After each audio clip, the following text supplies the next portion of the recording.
মালদ্বীপের মানুষ তারা সব ছিল মূর্তি পূজারী, অগ্নি পূজারী। ওই মানুষগুলি অগ্নির পূজা করত, আগুনের পূজা করত।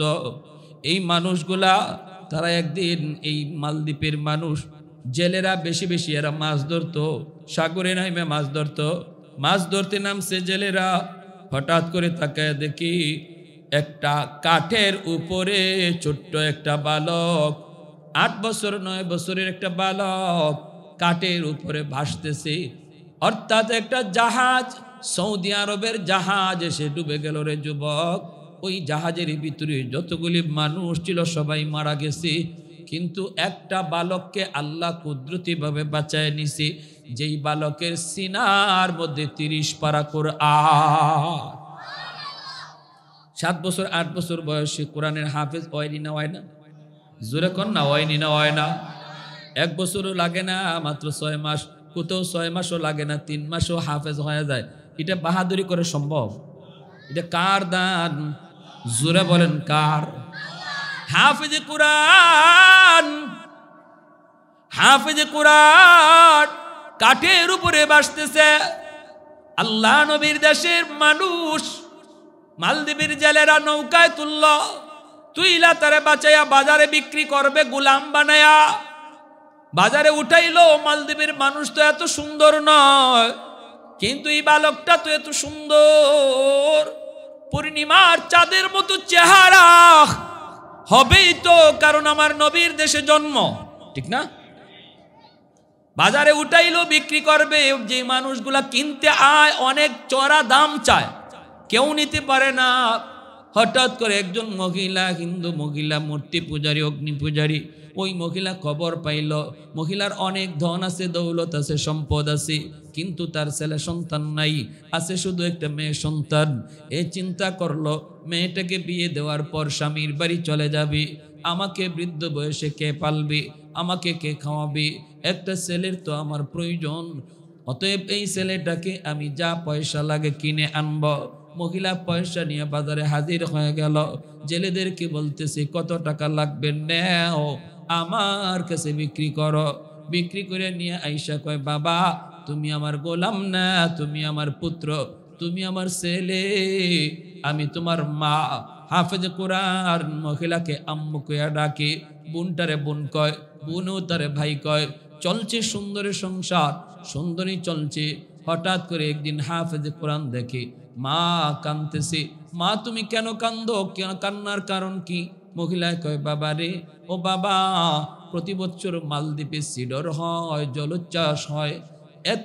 রাত যখন 12টা বেজে যায়, প্রতি বছর নির্ধারিত টাইমে, নির্ধারিত রাতে মালদ্বীপে সিডর হয়। পানি আইসা বহু মানুষকে মারে, বহু মানুষের প্রাণহানি ঘটে। বাদশাহ জ্যোতিষীদেরকে বলেছিল, জ্যোতিষীরা, জ্যোতিষী বিদ্যা পরে তোমরা বের করে দেখো এটা কেন হয়, কি জন্য হয়। জ্যোতিষীরা গণকেরা বলল, এটা একটা খবিস জিন্নাতের কারসাজি। এই জিন্নাতের কারসাজি, খবিস জিনের কাজ। ওর কাছ থেকে যদি বাঁচতে হয় তাহলে সাগরের পারে যে একটা রাম মন্দির, এই রাম মন্দিরে একজন কুমারী সুন্দরী মেয়েকে প্রতি বৎসর এই রাতে রেখে দিতে হবে সন্ধ্যার সময়, তাহলেই সিডর হবে না। কিন্তু সকালবেলা মেয়েটাকে জীবিত পাওয়া যাবে না, সকালবেলা তার লাশ পাওয়া যাবে। বাদশাহ কয়, ক্ষুদ্র স্বার্থ জলাঞ্জলি বৃহৎ স্বার্থের কারণে সুন্দরী মেয়েদের তালিকা তৈরি করো, প্রতি বছর লটারি দেওয়া হবে। এই লটারিতে যেই মেয়েটার নাম উঠবে তারই আমরা মন্দিরে রেখে দিব। ওই খবিস জিনের ভোগ দিব, খবিস জিন্নাতের ভোগ দিব, তাহলেই সিডর হবে না। বাবারি এই বছর লটারিতে নাম উঠে গেছে আমার একমাত্র মেয়েটার। ও বাবা, সন্ধ্যা হওয়া মাত্রই আমার মেয়েটাকে ওরা জোরপূর্বক ধরে নিয়ে যাবে। এজন্য আমি মা কাঁদতেছি। বাবা বলো না, আমি মা কেমন করে সেটা সহ্য করব? আমি তো মা। কোনো মা সন্তানের মৃত্যু চোখের সামনে দেখতে পারে না, কোনো বাবা সন্তানের মৃত্যু চোখের সামনে সইতে পারে না। কত মা এমন আছে, কয় মালিক আমার হায়াতটা আমার সন্তানরে দিয়ে দিলাম, তবু আমার সন্তানরে তুমি বাঁচাও। মা হাউমাউ করে কান্দে। হাফেজে কোরআন কয়, মা টেনশন তুমি করো না, সমাধান আমি দেব। আল্লাহু আকবার, জোরে কোন। মা তুমি টেনশন করো না, সমাধান আমি দেব। মহিলা কই বাবা তুমি আবার কেমন করে দিবা? হাফেজে কোরআন কই মা আমার বোনটারে নানার বাড়ি পাঠায় দাও। নানার বাড়ি নানির হাতের পিঠা খাক, আর বোনের জামা কাপড় পরাইয়া আমাকে মেয়ে লোক বানাইয়া পালঙের উপর বসায় রাখো। ওরা আমাকে মেয়ে লোক মনে করে নিয়ে যাক, মন্দিরে রেখে দুক, এরপরে আমি বুঝবো আর জিনে বুঝবে। আল্লাহু আকবার। খবিস জিনের কত বড় শক্তি আমি দেখব। মহিলা কই না বাবা আমি তোমাকে হাতছাড়া করতে পারি না, কারণ আমার মেয়েটা বিয়ের পরে তো চলে যাবে, তুমি তো আমাকে পালবে, তুমি তো আমাকে খাওয়াবে, আমি তোমাকে মৃত্যুর ঘাটে দিতে পারি না। হাফেজে কোরআন কয় মা তুমি তো মনে করছো আমাকে জিনে মেরে ফেলবে, কবি জিনে আমাকে খেয়ে ফেলবে, কিন্তু মা গো তুমি জানো না আমার সিনার মধ্যে আল্লাহ কি রেখে দিয়েছে। আমার সিনার ভিতরে 30 পারা কোরআন, যেই কোরআনের পাওয়ার জিন্নাতের পাওয়ারের চেয়ে 1000 গুণ বেশি। আরে কুজুরে সুবহানাল্লাহ, আর জুরে আল্লাহু আকবার। মুসলমানের আওয়াজে আল্লাহু আকবার। ভাইরা আমার, যেই মাত্র কই মা আমার সিনার ভিতরে 30 পারা কোরআন, আমার কোনো ক্ষতি হবে না গো মা, টেনশন তুমি করো না, টেনশন করো না। এই কথা বলা মাত্রই মা কই বাবা বুঝি না তুমি কি কইতে চাও। কয় মা এত কিছু বোঝা লাগবে না, যা বলছি তুমি তা করো, যা বলছি তুমি তা করো। মহিলা খেত হিন্দু মানুষ, মূর্তি পূজারী, অগ্নি পূজারী, সে কোরআনের মহত্ব বরত্ব বুঝে না, জানেও না। সন্ধ্যা হওয়া মাত্রই সরকারি ফৌজ চলে এসেছে, দরজায় নক করেছে, টক টক করে। মা দরজা খুলে দিয়ে দেখে সরকারি ফৌজ। এখনই তোমার কলিজা কাইপা উঠছি, হায়রে আমার ছেলেটারে নিয়ে যাবে মেয়ে মনে কইরা, মেয়ে লোক মনে কইরা আমার ছেলেটারে নিয়ে যাবে, আমার ছেলেটারে আর মনে হয় পাবো না। মহিলায় কয় রাম রাম রাম। হাফেজে কোরআন কয় মা গো রাম রাম কইও না, রামে বাঁচাইবার ক্ষমতা বাঁচায় কে? আর একটু জোরে কে? সব মারা গেল, জাহাজ ডুববে, বাঁচাইলো কে? আল্লাহ চাইলে পারেনি না পারে না। যারে আল্লাহ রাখে কেউ তারে মারতে পারে না, আর যারে আল্লাহ ধরে কেউ তারে সারাইতো। জোরে খন ইন্না বাতুশা রাব্বিকা লাশাদীদ। আল্লাহর ধরা বড় কঠিন। ধরে না ধরলে আল্লাহ ছাড়ে না, ঠিক কি না? হুট করে আল্লাহ ধরে না, আল্লাহ সময় দেয়, সুযোগ দেয়, বান্দা দেখি এরপরে ফিরে আয়, এরপরে ফিরে আয়। যখন আয় না তখন ধরে। ফেরেশতারা কয় আল্লাহ ফজরের নামাজটা পড়ছে না, সকালবেলা নাস্তা দিমো। আল্লাহ কয় দি আল্লাহ জুহরের টাইমে মনে হয় আমার বান্দা নামাজে আইব, জুহরের টাইমটা তো নামাজে আইলো না। ফেরেশতারা কয় আল্লাহ দুপুরের খানাকে হাজির করব। আল্লাহ কয় দিয়া দেও, রিজিক বন্ধ করো না, আসরের নামাজে আমার বান্দা আইব। যেরকম সুবহানাল্লাহ। আসরও আয় না, তখন আল্লাহ কয় মাগরিবে আইব।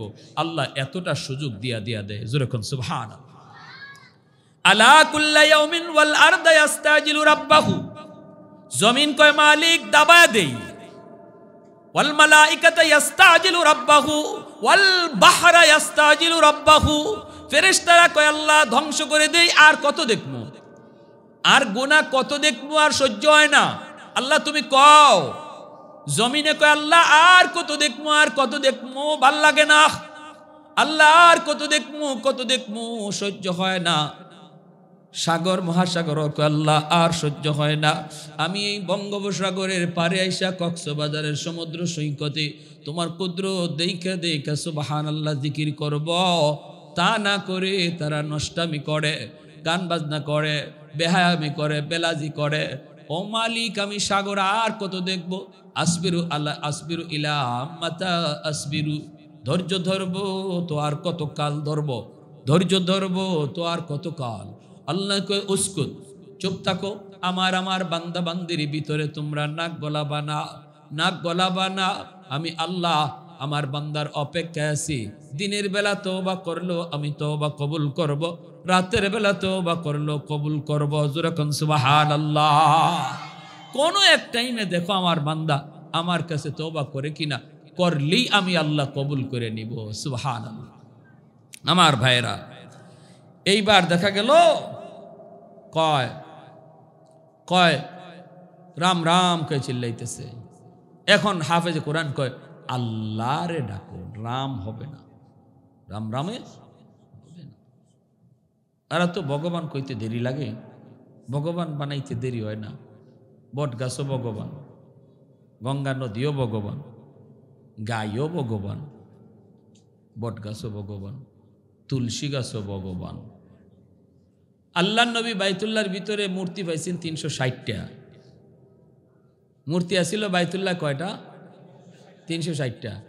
বর্তমানে দেবতা হইল কয় কোটি? বা 33 কোটি দেবতা হইছে। কতটা? 360 আসিল দেবতা, বর্তমানে চলছে 33 কোটি দেবতা।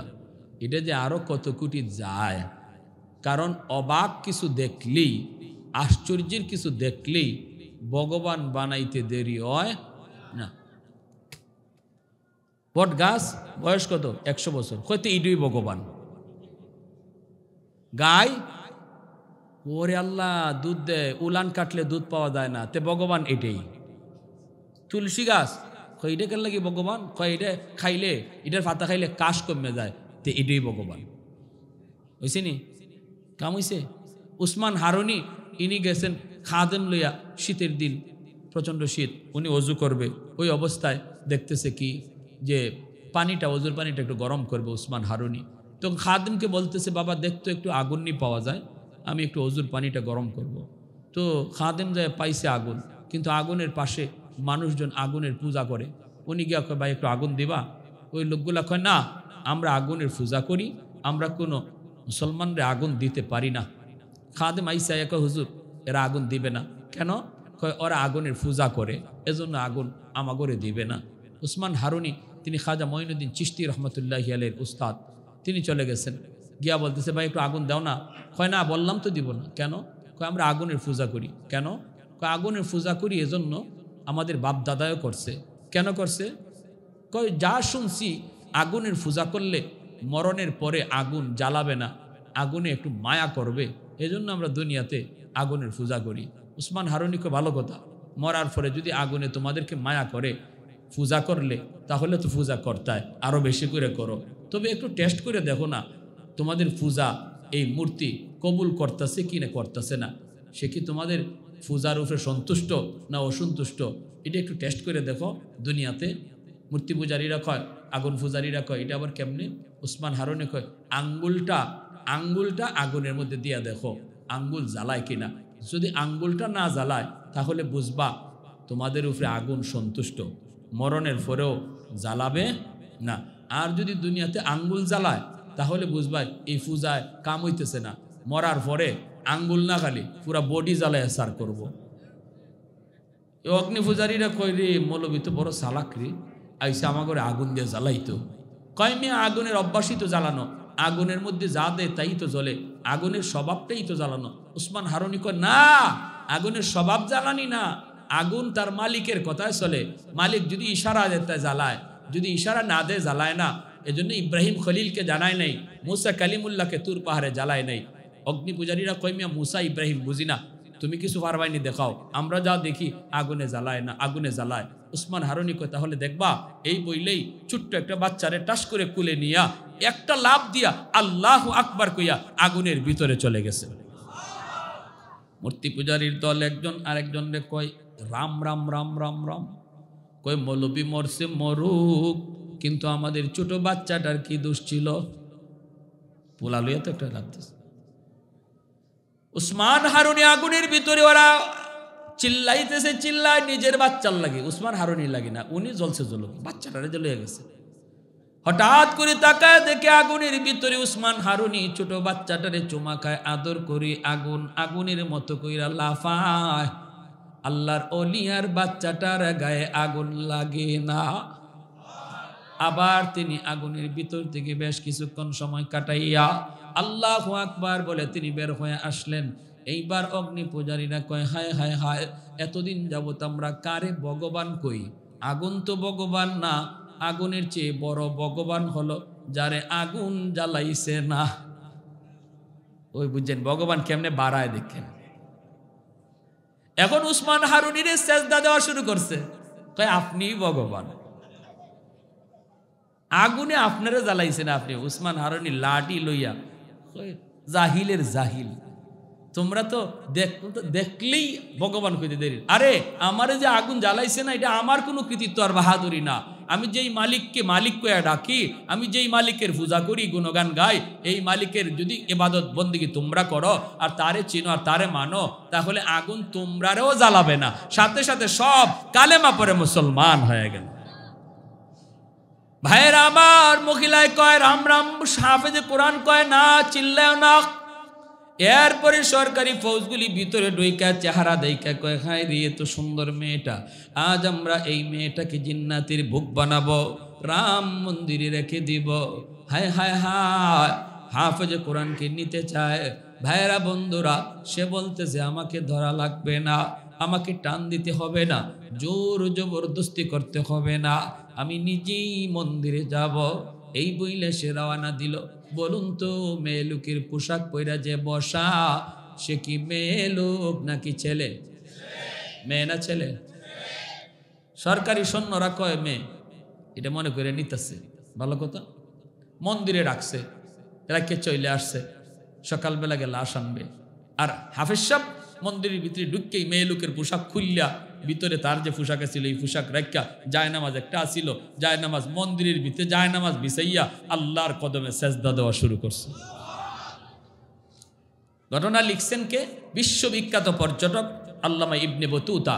তার কিতাব রিহলাতে ইবনে বতুতা নামক কিতাবের মধ্যে আজ থেকে 300-350 বছর আগের বাস্তব ঘটনা।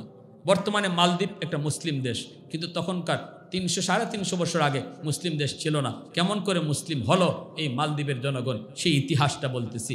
আমার ভাইয়েরা, যেই মাত্র হাফেজ সাহেব সে এখানে যায় নামাজ বিছাইয়া আল্লাহর কোরআন তেলাওয়াত শুরু করে দিছে, যেরকম সুবহানাল্লাহ। রাত যখন 12টা বেজে গেল, সরকারি পাগলা ঘন্টা বাজানো হয়, সরকারি পাগলা ঘন্টা বাজানো হয়। বিপদ বিপদ বিপদ সংকেত, জনগণকে সতর্ক করা হয়, সিডর হয়ে যাবে। ভোগ যদি জিন্নাতের পছন্দ না হয় তাহলে কিন্তু সিডর হয়ে যাবে। সবাই সতর্ক। হাফেজ সাহেব মন্দির থেকে সাগরের দিকে তাকায়, তাকায় দেখে পানিটা এরকম বিপজ্জনক আকারে উঠতেছে, উঁচু পাহাড়ের মতো পানিটা উঠতেছে। এমনি হাফেজে কোরআন মন্দির থেকে চোখের পানি জড়ায় কয়, মালিক আজ প্রমাণ হবে জিন্নাতের পাওয়ার বেশি নাকি তোমার কালামের পাওয়ার বেশি। আজ প্রমাণ হবে গো মালিক, জিন্নাতের পাওয়ার বেশি, ওই পানি আর সিঁদুরের পাওয়ার বেশি নাকি কোরআনের পাওয়ার বেশি। পানি যখন সাগরের মতো, সাগর থেকে পাহাড়ের মতো উঁচু হইয়া পানিটা সামনের দিকে আগায়, এমনি হাফেজে কোরআন সে আল্লাহর কালাম সূরা ইয়াসিন পইরা ফু দেয়, সূরা ইয়াসিন পইরা ফু দেয় রে আল্লাহর গোলাম।